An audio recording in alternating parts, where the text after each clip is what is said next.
আজকে যারা ক্ষমতায় অধিষ্ঠিত আছেন, পূর্বে যারা ছিলেন, ভবিষ্যতে যারা আসবেন, তাদেরকে একটি বার্তা দিতে চাই। আপনারা ইচ্ছা করে হোক, অনিচ্ছাকৃত হোক, আপনারা আমাদের সমাজে, আমাদের রাষ্ট্রে ইনসাফ এবং ন্যায়ের ভিত্তিতে একটি সমাজ প্রতিষ্ঠা করতে পারেন নাই। ভবিষ্যতে করবেন কিনা সেটাও জানা নাই।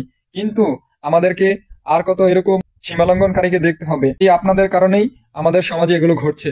আজকে যদি আমরা দেখতে পেতাম নবীকে নিয়ে কটূক্তি করে, কোরআনের এইভাবে অবমাননা করে, আল্লাহর বিরুদ্ধাচরণ করে, আল্লাহর সৃষ্টিকে নিয়ে যারা কটূক্তি করে, তাদেরকে যদি সঠিকভাবে যথাযথভাবে বিচারের আওতায় নিয়ে আসা হতো, তাহলে আর কেউ সাহস পেত না। আপনাদের জন্যই এই সমাজে এগুলো হচ্ছে, এগুলো ঘটছে। আপনারা প্রস্তুত থাকুন, আল্লাহর কাঠগড়ায় দাঁড়ানোর জন্য আপনারা প্রস্তুত থাকুন। এই দুনিয়াতে আল্লাহ তাআলা মানুষকে তার খলিফা অর্থাৎ প্রতিনিধি হিসেবে পাঠিয়েছে।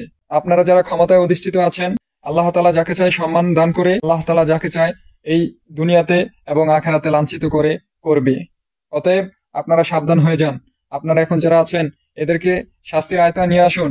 কঠোর শাস্তির মাধ্যমে সমাজের ন্যায় বিচার এবং ইনসাফ ভিত্তিক একটা রাষ্ট্র প্রতিষ্ঠা করুন। আর না হয় আমাদের আরো ভয়াবহ পরিস্থিতির শিকার হতে হবে।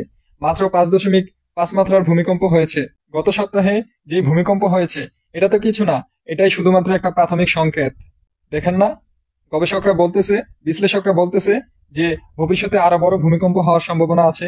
আপনারা যদি সতর্ক না হন, আপনারা যদি ইনসাফ এবং ন্যায়ভিত্তিক একটা সমাজ প্রতিষ্ঠা করতে না পারেন, এইসব সীমালঙ্ঘনকারীদের যদি যথোপযুক্ত বিচার করতে না পারেন, আপনাদের জন্য আরো ভয়ঙ্কর ভূমিকম্প, ভূমিধস এবং বন্যা খরা সহ আরো ভয়ঙ্কর বিপর্যয় আমাদের সমাজে আসতেছে।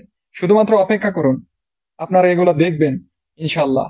যদি আপনারা ইনসাফ এবং ন্যায়ভিত্তিক সমাজ প্রতিষ্ঠা করতে ব্যর্থ হন, এগুলা ঘটবেই।